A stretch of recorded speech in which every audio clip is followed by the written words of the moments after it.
Second. So I thought that white people commit all the crimes in the U.S. and it wasn't Mexicans at all or illegal immigrants at all. So which is it? You know, that's a good question. But let's get into the video and hopefully the Dems can think of an answer.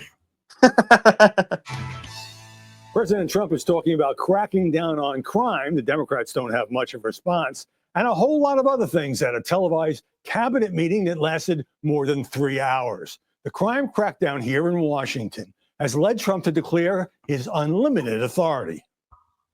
I would have the right to do anything I want to do. I'm the president of the United States. If I think our country's in danger, and it is in danger in these cities, I can do it.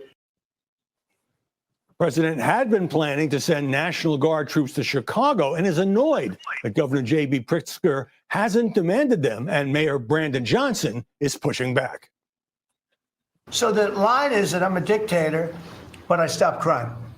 So a lot of people say, you know, if that's the case, I'd rather have a dictator. But I'm not a dictator. I just know how to stop crime. And you would think that Illinois would have such a problem with crime, such a bad governor. He should be calling me. A military occupation of the city of Chicago would not only be illegal, but unconstitutional. Military occupation is crazy, but you know what? If that's what it takes to clean up Chicago, I am for it because you guys have gotten too out of hand. I got a question, Set. Yeah. So every time the National Guard responds to like a hurricane or a tornado or does any sort of outreach program, is that deploying the military to our streets or is that using the homeland defenders to defend the homeland? Man, according to this guy, it's occupying that state or that territory. Oh, okay, occupying. So Hurricane Katrina, Hurricane Helene, Hurricane Sandy, Hurricane Florence.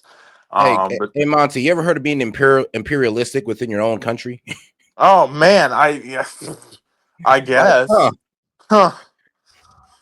Constitutional and costly. The city of Chicago is not requesting that federal troops come and occupy our city. But Trump keeps circling back to his get tough policies here in the District of Columbia, where he has the most power because of limited home rule. What's going on? What does the word occupy mean? Just so we're all clear. Well, damn, it's almost like the same thing as saying to take over and hold in place, like when you're just holding in place in somebody else's territory, right? Yeah. So to occupy a region, you need to, one, establish a new government, and you have to enforce that government by force. We're not establishing a new government. We have a government. We have laws. All they're doing is enforcing the laws that we have had for 200 years. I don't know. It kind of sounds like these guys like want these citizens to be at the mercy of gang members. Absolutely, they do. And I'd much rather, not have to worry about gang members than have to worry about the National Guard. Like this, it's not a worry at all. All right, facts. Capital punishment. If somebody kills somebody in the Capitol, Washington, D.C., we're going to be seeking the death penalty. And that's a very strong preventative. Now, the president did raise some other topics during the marathon presser. And windmills, we're just not going to allow them. They're ruining our country. Windmills. He kept returning to the argument that he's made D.C. safer.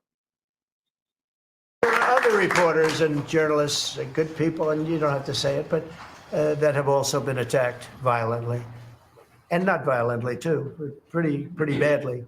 But and I bet you see a big difference in the streets right now. And the Democrats' response that this is a manufactured issue, that the crime figures are dropping, that it's racially motivated, essentially arguing there isn't much of a crime problem. But the bottom line is fear, and people here it's racially motivated, bro. I just hate it. Let's just admit it, bro. Let's just admit it. The high crime in these black areas is getting so serious that it's starting to spill into the more well-to-do or more of the affluent parts of the city. Just like in Chicago, where the things in the hood are getting so out of hand, where they're having shootouts in the middle of the city in Chicago. Not on the hood, not on the block, not on the streets, but in the city. That is the problem when you let crime get out of hand, that it spills over even into the affluent areas.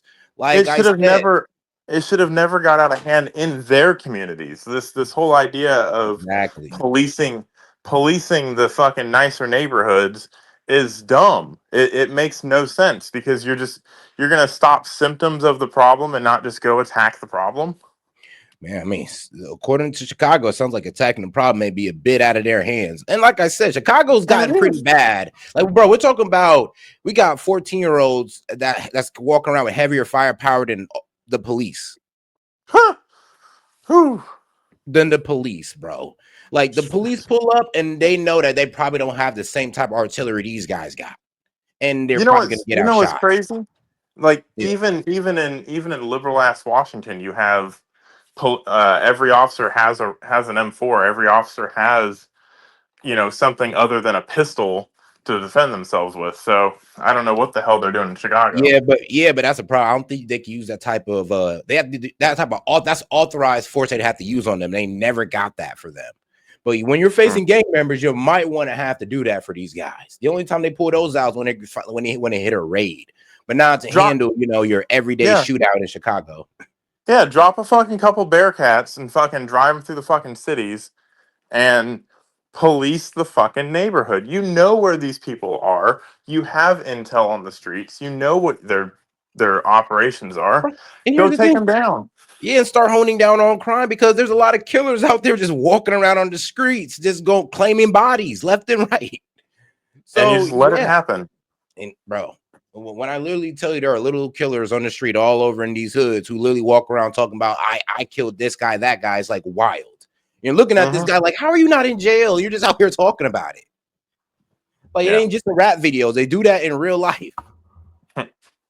Sadly. Scared in a city that could not stop an endless wave of carjackings until the Fed showed up. I'm Howard Kurtz, and this is Media Buzz.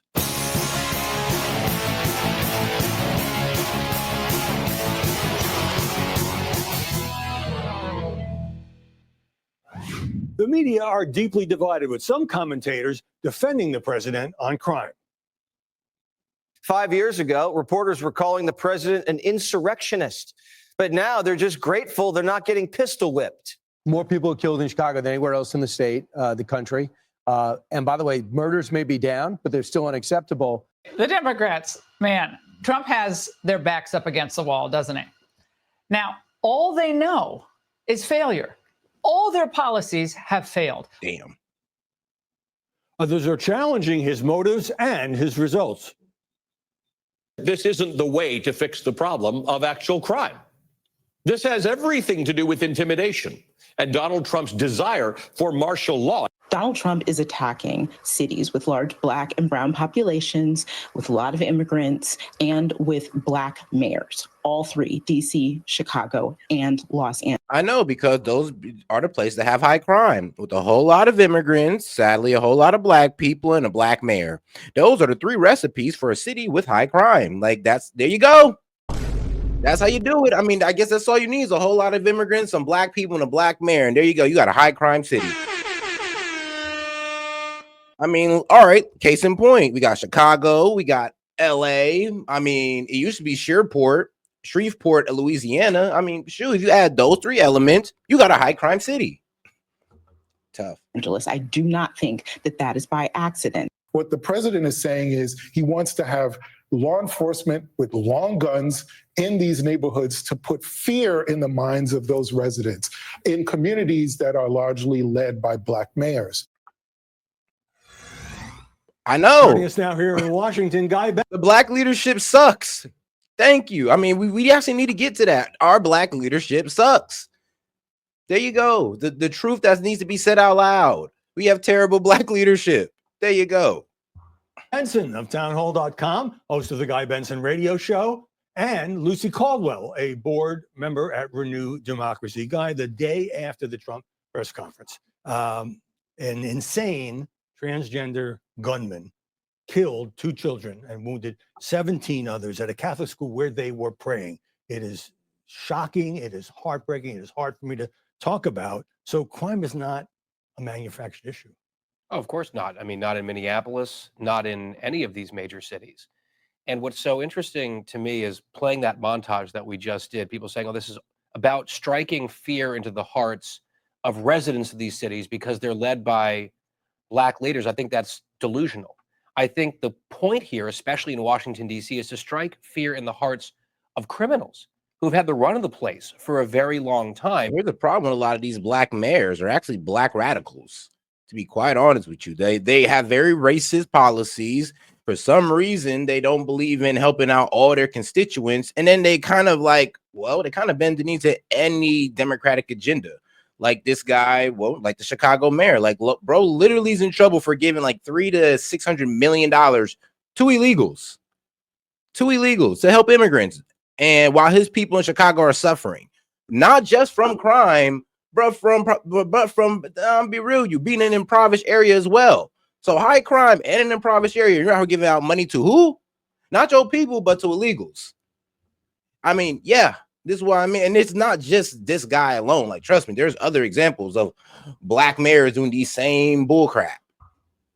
And that's changing. And I think a lot of the racially charged, I think really disgusting arguments that we heard there from a lot of these commentators completely undermined by the mayor of Washington, D.C., who this week came out and had to sort of grudgingly admit all the crime stats are way. And shout out TB. She said, fear is a good deterrent. I think we should look to Singapore.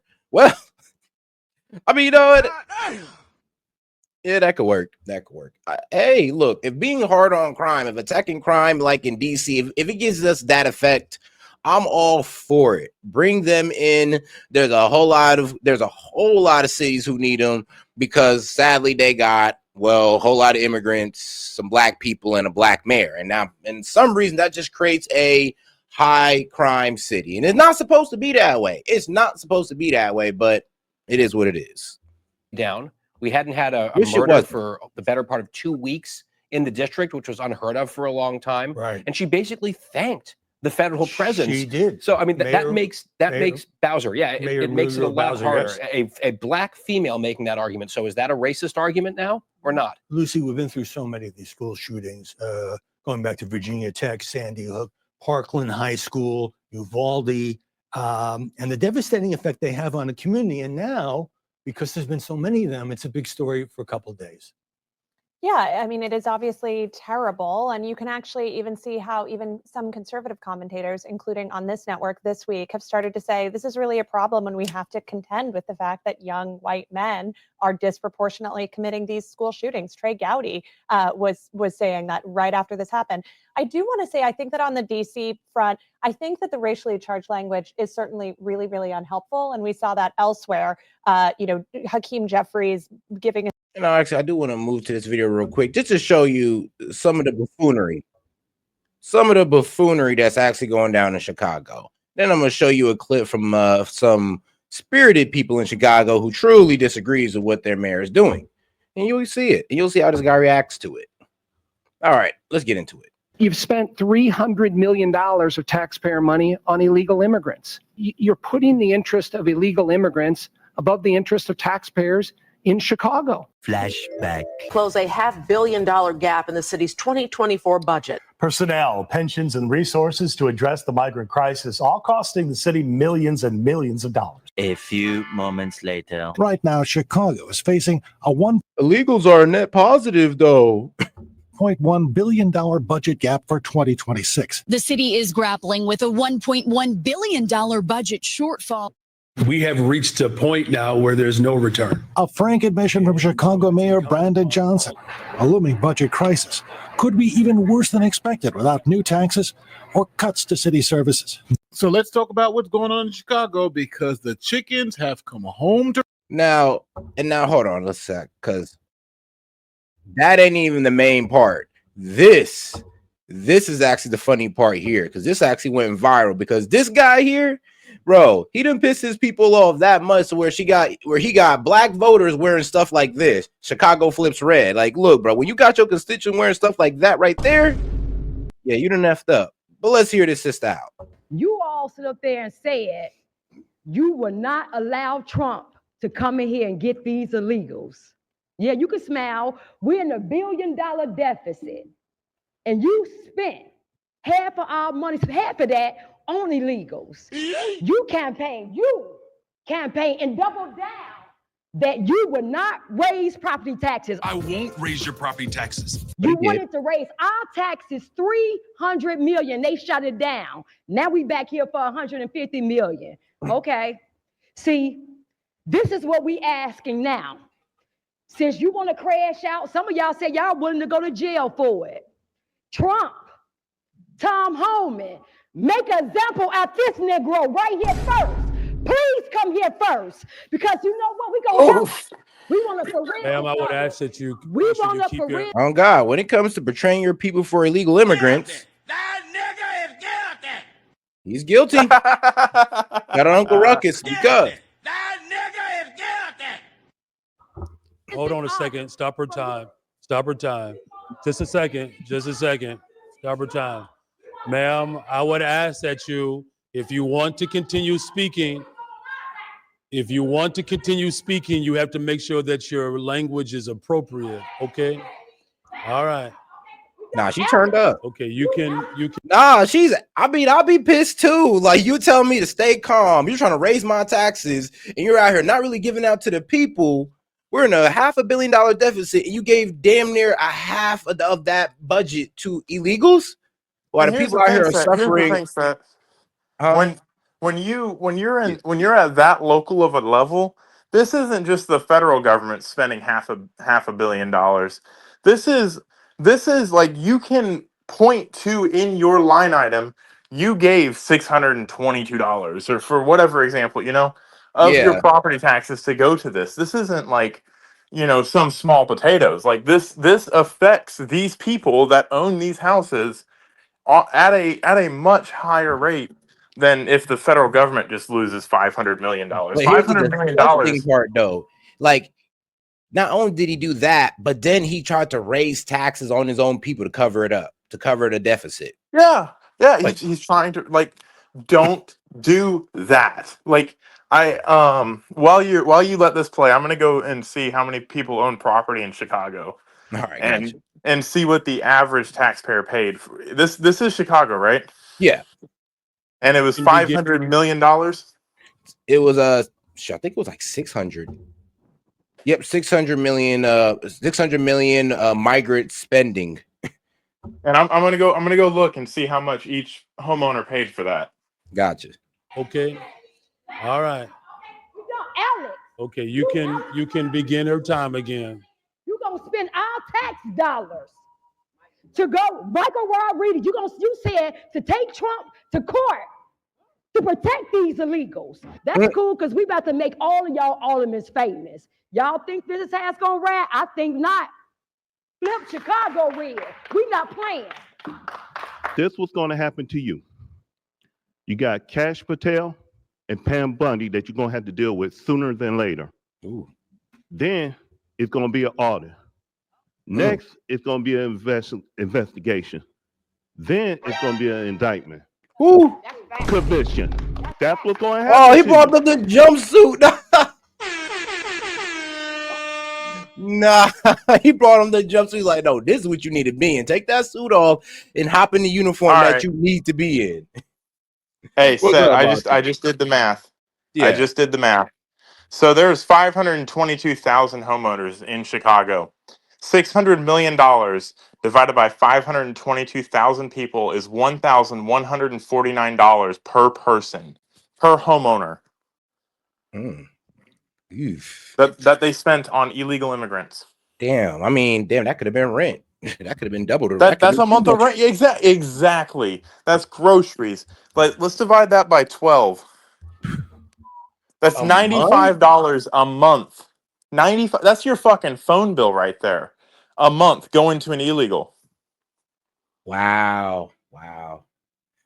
Oh man, that's what I'm saying. And they try to cover up for these type of actions. I don't even think the Dems truly know what they're covering up for. If they truly read through this, they would obviously be like, yeah, this is corruption. But they hate Trump so much that they're not trying to look at the fine details. If I can look at my property tax bill and say, oh, wow, that's fucking high. And then I can look back and say, oh, wait a freaking second. That's getting paid. That's, you know, $100 a month that I'm paying for this. I'm $100 short every month, and now I'm paying for people outside my family. That's why she's all livid. That's her Yeah. damn. That's her phone bill. That's her internet bill. That's a water bill. Just to have these illegals in hotels with giving EBT cards with thousands of dollars in them when everybody's struggling to pay for their rent, their food, and you're just doing that to them. Now, so in all transparency, it's a tax rate. So it's that's just the average that every homeowner, if you average every homeowner together, that's what they paid for that.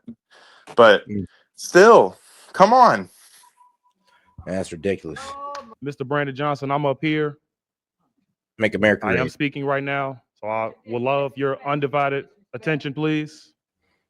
I mean, you see, look, it's bro, you effed up. But see, so look, you was good with the suit and all. Well, now with the dress shirt and the tie, you did good. When you wore that MAGA hat, that's when they completely disregard everything you have to say.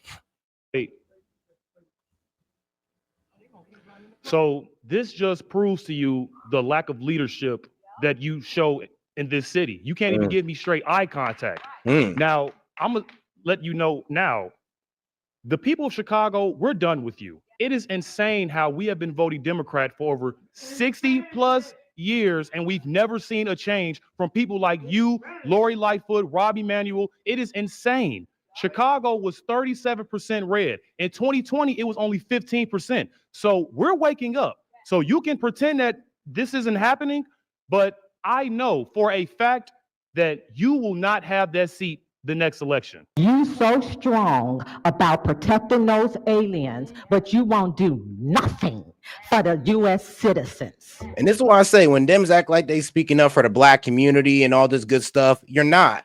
You're not. Nope. You're only speaking up for the Trump derangement syndrome. You're not speaking up for the people in the black community that actually deal with this. That's the problem with you guys. You think you're coming from this moral standing. No, you're coming from a propagandist ideology, to be honest with you. You're not really standing on the real issue. You're just standing on Trump derangement syndrome. This is not about the black community. It's not about crime. To you, this is about, no, for me, it's about stopping crime and helping the black community. To you, it's about F Trump, and that's pathetic.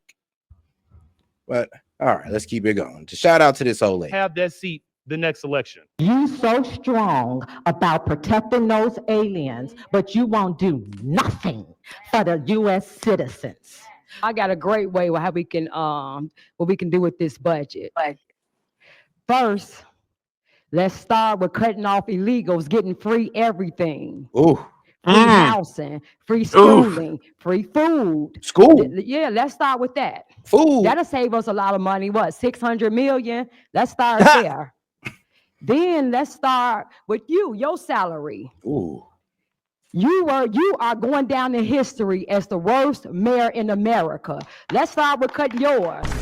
You making too much money. Let's start there. You Democrats, and you remember you told us to defund the police. Remember you ran on that. Remember you was the defund the police.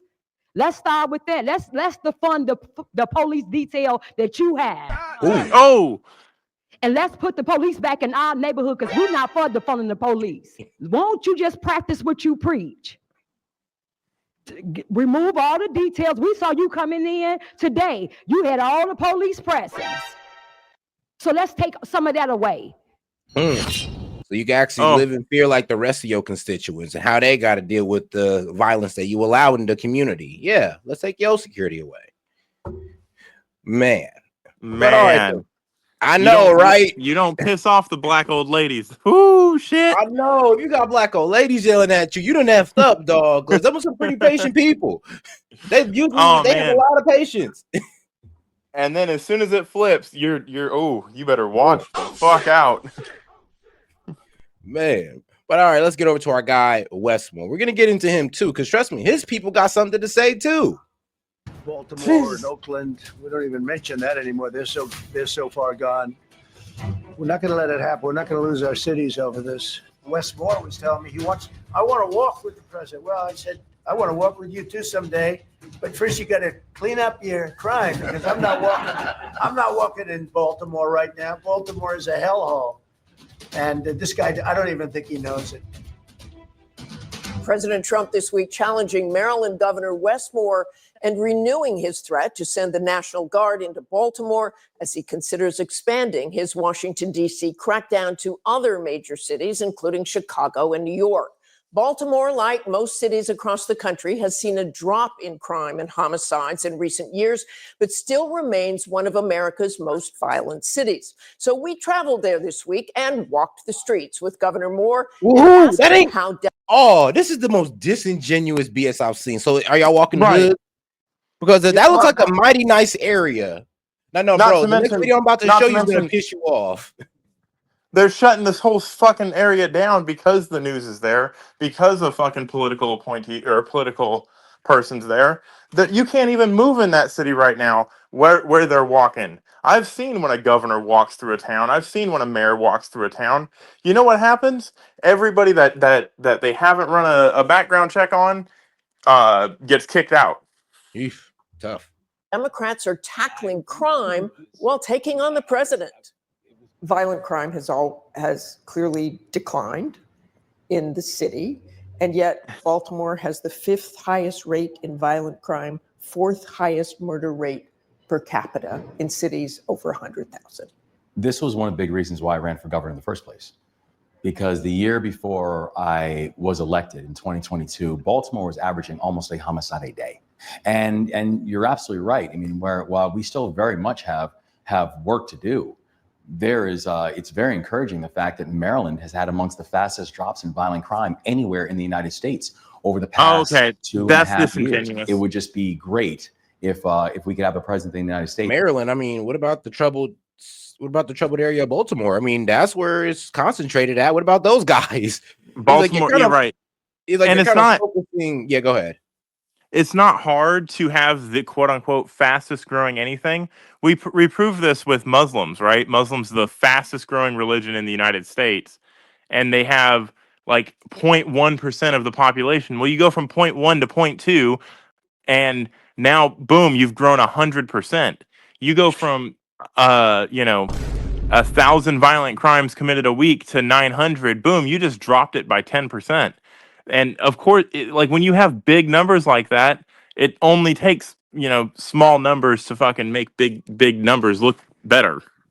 Yeah, I don't even want to let them have the percentage. I'd be like, how about y'all have y'all killings down? I don't know. You ever try like 100 a year, maybe? Like, pretty much you're going some months, a lot of like maybe like 3-4 months with no murders. Like, is that too hard to ask?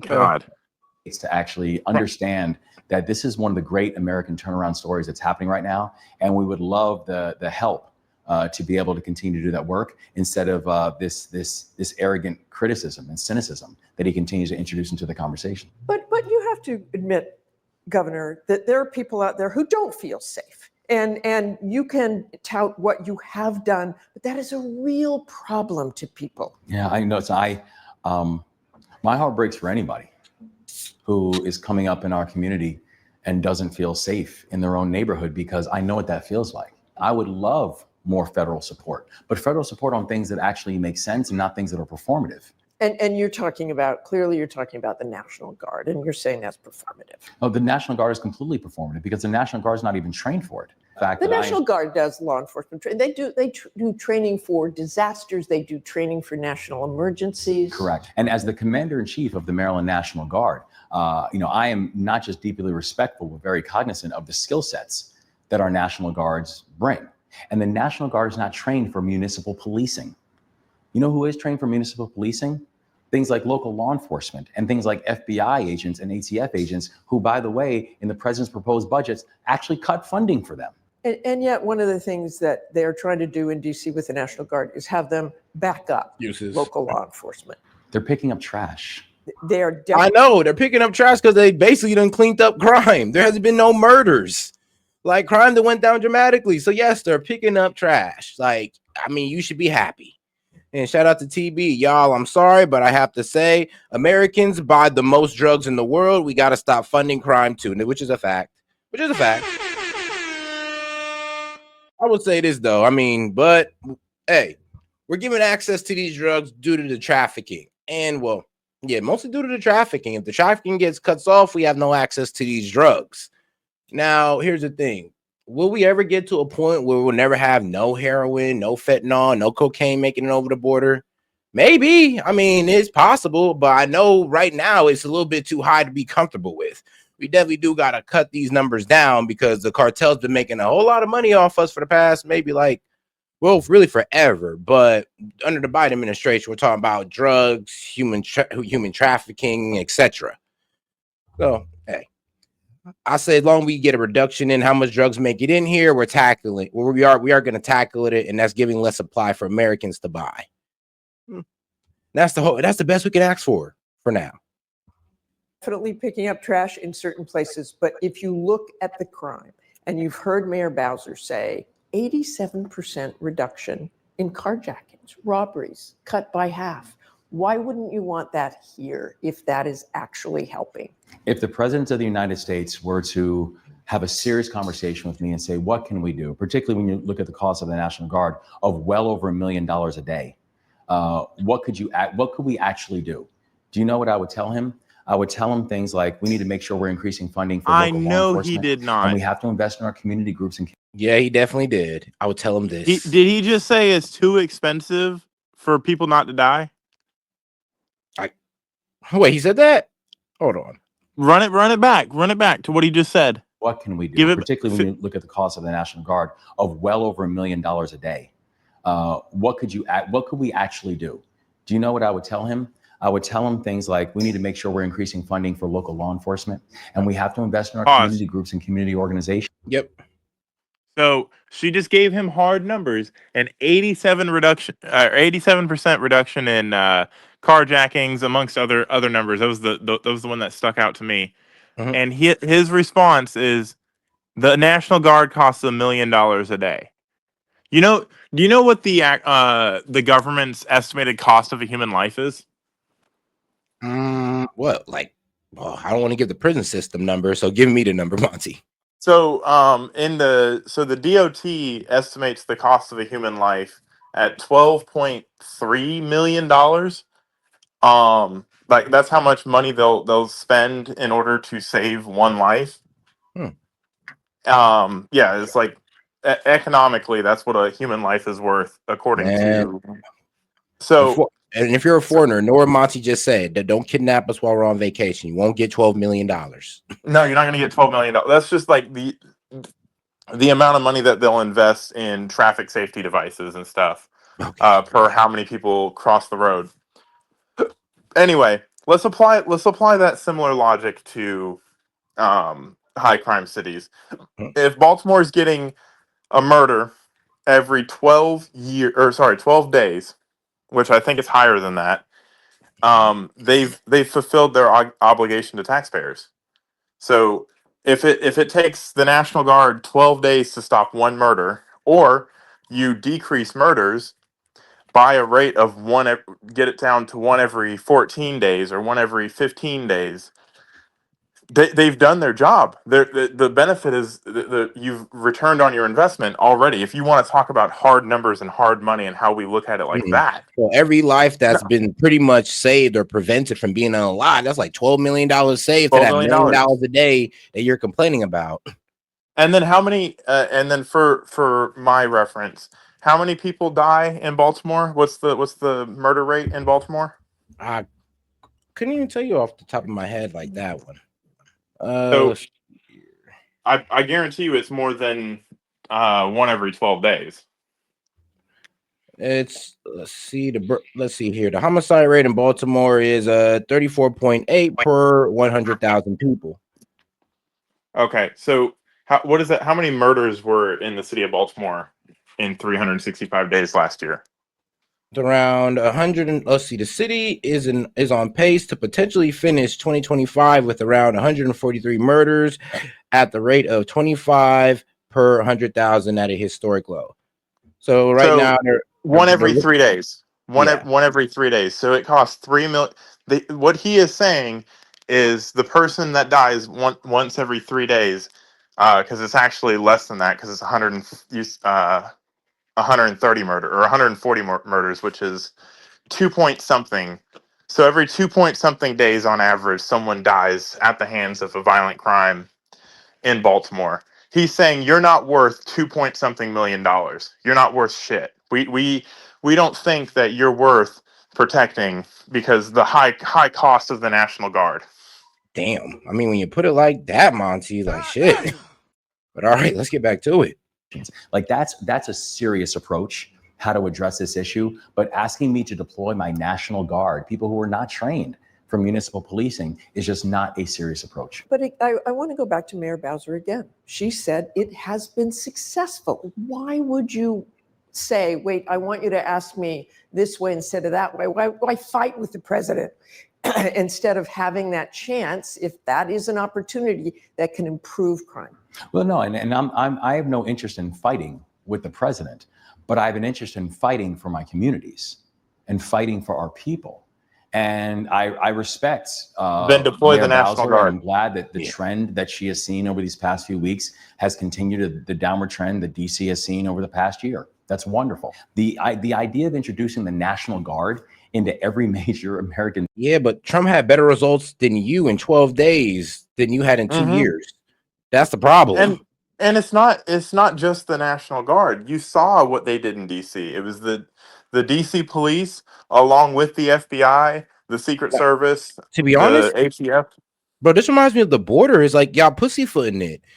Like you guys could have been on this same agenda and had crime wrapped up, but y'all kind of slowing the pace down. Like just like with immigration, like y'all could have been locked up the border, but y'all wanted to talk about some BS border bill that we didn't really need to lock up the border.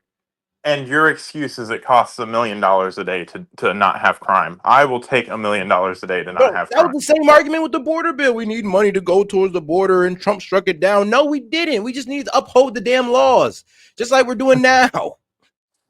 Wow. But continue telling us how we don't pay enough in taxes to live safely in our communities.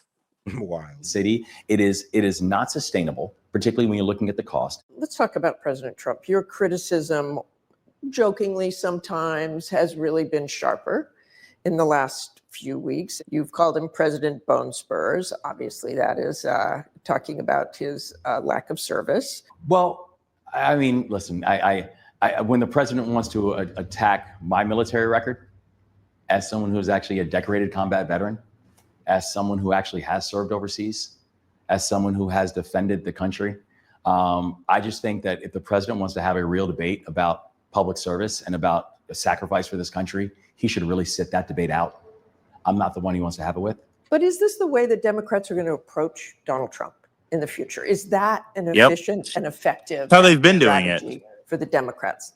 In 2024, there was a lot of criticism of the Democrats. Hey, you're just telling me what you think is wrong with Donald Trump instead of telling me what you can do to change things. The economy, crime, immigration. One thing I do believe is that the Democrats don't have a messaging problem. There's a results problem.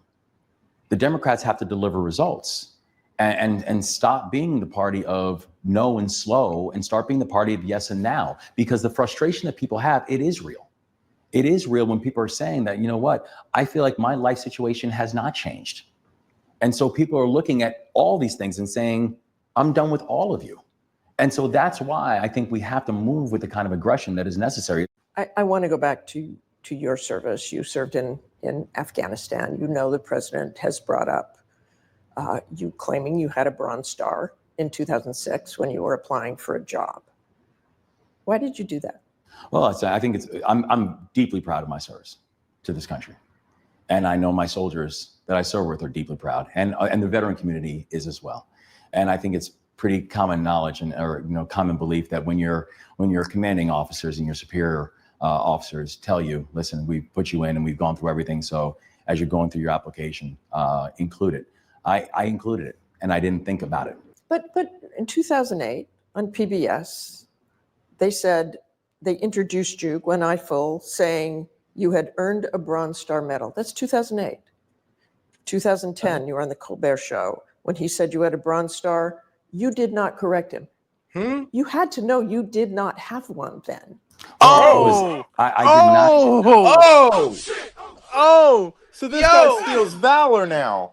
Tim Wall's ass. Oh, this guy, man. This guy. Stolen freaking valor. Wow. and he wants to talk about and he wants to talk about military service. He's probably one of the ones that was harping on JD Vance. Like, bro, you did what? Yeah, you probably shouldn't open your mouth on that one anymore, bud. And you know what? Shout out ABC. Who'd have knew? Who'd have knew? They really gave him a hard ball. Oh, they fucking right out of nowhere too with that one. You know, it's funny. Probably the establishment saying that, yo, we don't want you as president. We don't want you as a presidential candidate. I wonder how they're going to treat a Prince singer. Whew. Oh man, that one was spicy. Go back and go back and tell the Pentagon, hey, I was told to put this on my application and didn't. And honestly, at that point, I'm not talking about the Pentagon. I'm talking about you knew in those interviews you did not have one. No, because even at the time of those interviews, it wasn't something that I even thought about. Okay. So you just forgot that you didn't have a Bronze Star. I didn't think about the fact that, hey, I wonder if my paperwork processed out. Now I'm thankful that the military, after they found out that the paperwork was lost and didn't process, that they came back and awarded me the Bronze Star. So yes, I do have. So I do have a Bronze Star that I earned in Afghanistan and a combat action badge that I earned in Afghanistan. So I'm proud of that, but that's not why I served. So he got a combat action ribbon and he thinks he's hot shit? I guess, but here's the thing though. I mean, okay, so what? They just registered your paperwork late to give you your star? I mean, all right. I don't really know the military processes like that. We'll give them it. Yeah, I mean, yeah. So here's the thing. It's considered stolen valor even if you've been nominated. Your command nominates you for medals like that, and it has to go through headquarters and get processed and then get awarded. Up until that point, you do not have it. Period. Okay. Until it gets too early. Until you get the warrant in your hand, because it's considered a warrant. Until you get the warrant in your hand and get presented with it, you do not have that ribbon. And you cannot claim that you do. All right. Well, shit. Thanks for explaining that one, because I did not know. I was like, you know what? I just give him the pass on it just because, you know what? They could have got your paperwork effed up. It is what it is. But I mean, it's better. It's better to know that he was at least nominated for it, and it was. You should have just said nominated instead of had it. Yeah. I know but I mean, let's be real. That's what media does. I was trying to figure out. I was like, how do you not know you don't have a Bronze Star? What? Yeah, luckily he explained that perfectly when you were introduced that way. I mean, I don't regret not going back and consistently looking over my service records. I don't. I'm thankful for the service I did. I'm grateful for the fact that I had the opportunity to lead soldiers in combat, what a small fraction of this country will ever understand. And just last, and some final thoughts, if you will. I know, so you can lead your constituents to lower crime rates. It's crazy. You are clearly seen by the Democrats. Oh, hold on. Someone just cleared it up. Said you're not running. What's up? Someone just cleared it up. Maryland Governor Westmore was awarded the Bronze Star in December 2024, so by Biden, nearly 2 decades after his deployment in Afghanistan, following a controversy where it was revealed he had falsely claimed the award on a 2006 application for a White House fellowship. So here's what really happened. Now this pisses me off even more now. So he lied about it in 2006, and in 2024, when his political career is taking off, then they process him for it because he wasn't going to get it. In other words, if it's been 2 decades, you're not getting it. But he lied about it. It's been 2 decades since whatever the nomination was for has been reviewed. It didn't get lost. He was not awarded it. But because this controversy stirred up, it got pushed through, and it was given to him. So now he can claim he has the Bronze Star. All right. That's political partisanship right there. Gotcha. Well, that's not on your mind, but you haven't ruled it out in the future. So how do you think Democrats should approach Donald Trump differently than they did in 2024? I mean, I don't think this is about how do you approach Donald Trump. I think it's about how do you approach 2025 right now. I mean, we're looking in the state of Maryland where Donald Trump has fired over 12,000 federal employees who are Marylanders. Donald Trump has now cut $250 million from rural hospitals in Maryland. And so I don't think that this is about how do you politically contrast Donald Trump. You've got to focus on protecting your people right now and the issues that the people in our states are facing. And that's where I know my focus is. Our thanks to Governor Moore. And all right, now let's get into Governor Moore let's hear the people of Baltimore, right? Because, these guys will come in front of you, paint a nice little picture while neglecting the people, who are actually in the streets. Let's listen to them. Fellas, how y'all doing? We spent hours on Thursday with two men who asked only to be referred to by their street names, Dirty Harry and Cartier Glock Boy, as we took a tour of neighborhoods in Southwest Baltimore, Carrollton Ridge. How did you get into the streets? I walked out my front door. House.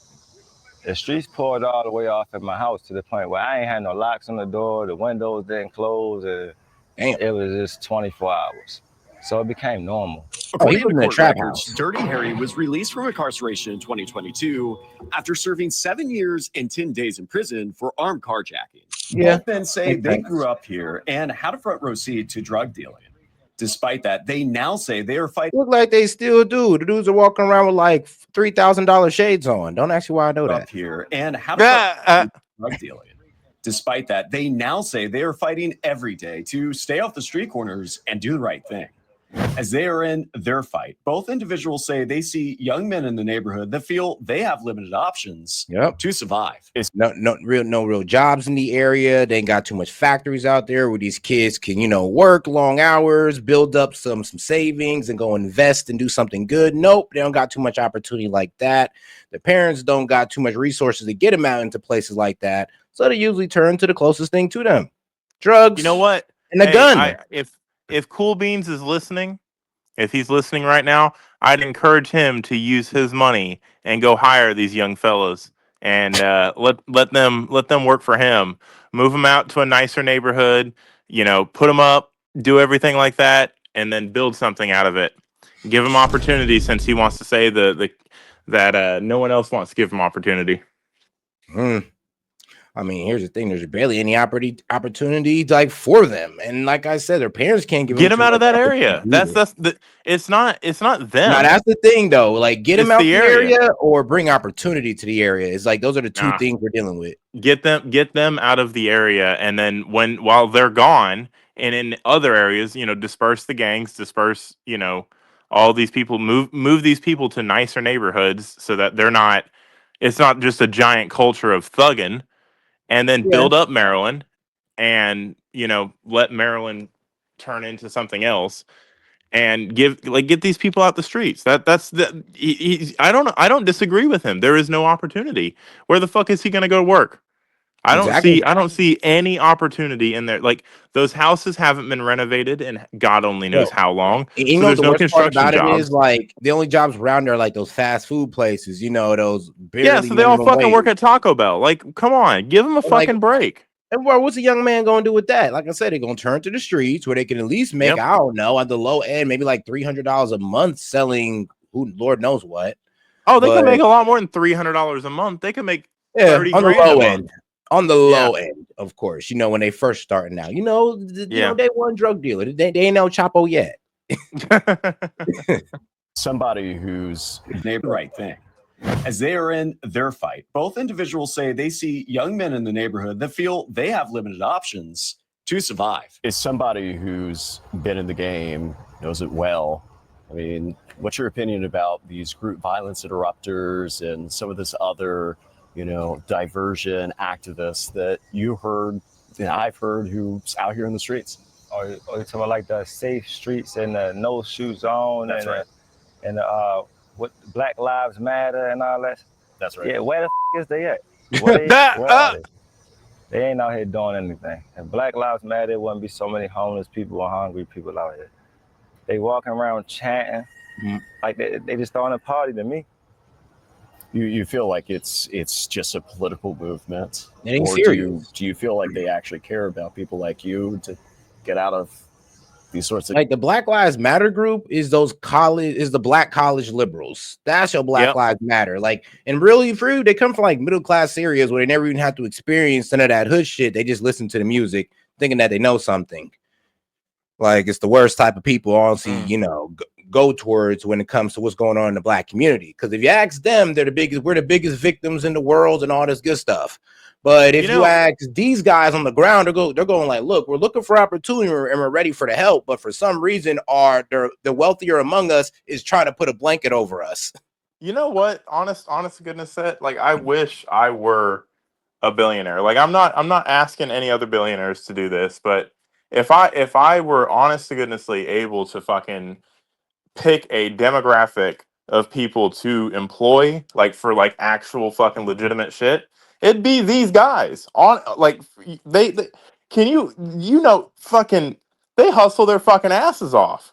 They fucking work. It's all in trust me. illegitimate shit, but they fucking work. If they put the same work ethic they put towards, doing crime or selling drugs, trust me, they do pretty well. I mean, they need that opportunity though. They do need the opportunity. Like it's easy to say they have the opportunity, but fucking I don't see any opportunity in that fucking area. Like, bro, trust me, I had a friend who used to be a drug dealer and he was a pretty damn good one.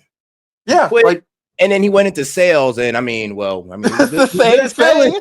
Bro was killing it in sales. He ain't selling nothing. He ain't sold no drugs ever since. Yeah, like these are the people that I'd want working for me.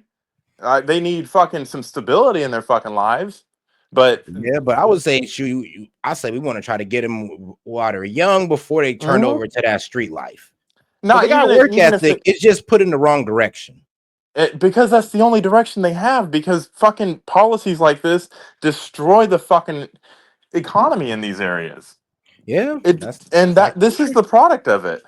It's like this, how there's the white communities and the country places that have their story of the factory moving and everything just went to shit. Mm-hmm. Same thing in the hood. Yep. Same thing. It's like, hey man, that's how we be feeling y'all. We feel y'all when y'all say that stuff. Like it hits us right here, guys. Right here in the heart. We feel y'all. The conditions. I mean, to me, they just chasing a non-profit grant.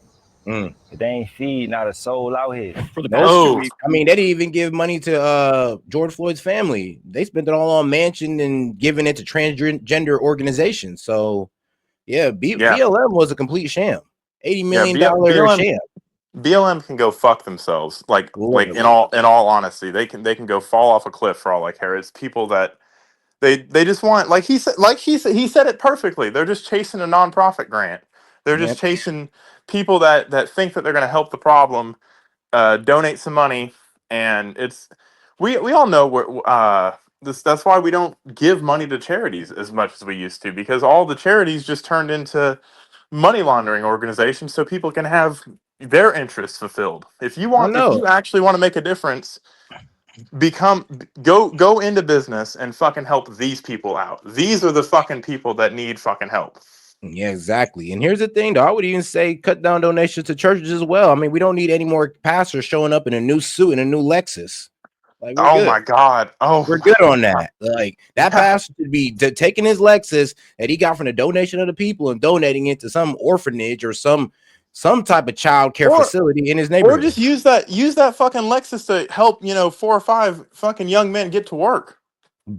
I'm serious. I know, bro, but that's just too good. I don't know. It's like it's such a good idea, and it's just obvious. That's why I laughed. It's so obvious. That's what they should have done, but they don't.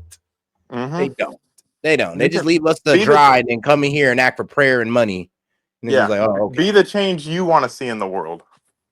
Baltimore's been in the national spotlight because of a feud between Maryland Governor Wes Moore and President Donald Trump. The battle started over the governor saying Baltimore doesn't need crime-fighting support from the National Guard, which is currently underway in the nation's capital. During their public fight, Moore invited the president to a crime walk. The president responded. Baltimore, Wes Moore was telling me I want to walk with the president. Well, I said, I want to walk with you too someday. But first, you got to clean up your crime because I'm not walking in Baltimore right now. Baltimore is a hellhole. Using similar messaging he has throughout his media blitz, Moore responded on CNN. And the problem is we are seeing a lack of seriousness from the President of the United States to a very serious situation. And that's why I invited him to come to Baltimore, to come be educated, to come learn, so he doesn't have to spout nonsense from the Oval Office and things that are just blatantly not true about what is actually happening and the work that's happening in coordination to make people feel safer in their neighborhood. And that's what I mean. They'll ignore the cries of their constituents. Those people are actually suffering just to win a political point. Sick. Meanwhile, back in Baltimore with Dirty Harry and Cartier Glock Boy. Have you seen the governor? Cartier and other Glock colleagues and people who are out here in the streets? We're a rapper. You know. Only thing I seen recently just only flaggers. I've never seen the governor out here in the streets. I mean, so what do you make of that? I mean, they're saying that they're out here trying to, okay, I know what he is. Discourage, group activity, discourage these things, and provide alternatives. I mean, are they? Where? I haven't seen them. What are they discouraging? Everybody else from wanting to even ask them for any help? They don't have no access to them on a personal level, even through a secretary. As the three of us continue to walk through Southwest Baltimore, a community ravaged by crime and drugs for decades, the sense of hopelessness expressed by two men in their mid-30s was clear. Both men say they're trying to pursue a life in music and modeling to pay their way out of Baltimore and Maryland. They say they refuse to stop pressing on despite their community, their neighbors, having little to live for. Now they know it's these back alleys. It's the life that we know here in Baltimore.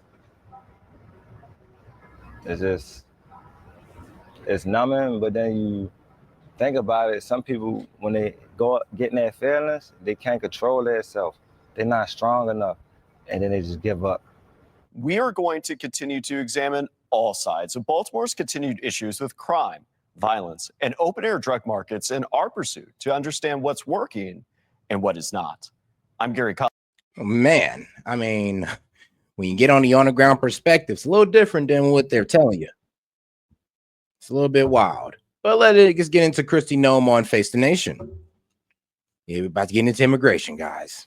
We begin today with Secretary of Homeland Security, Kristi Noem, who's joining us from Florida. Madam Secretary, thanks for being with us.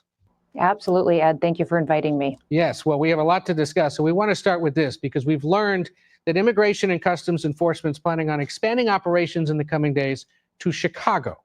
When are those operations expected to start? And you said in recent days that you're using the recent deployments in Los Angeles as a model. What does that mean?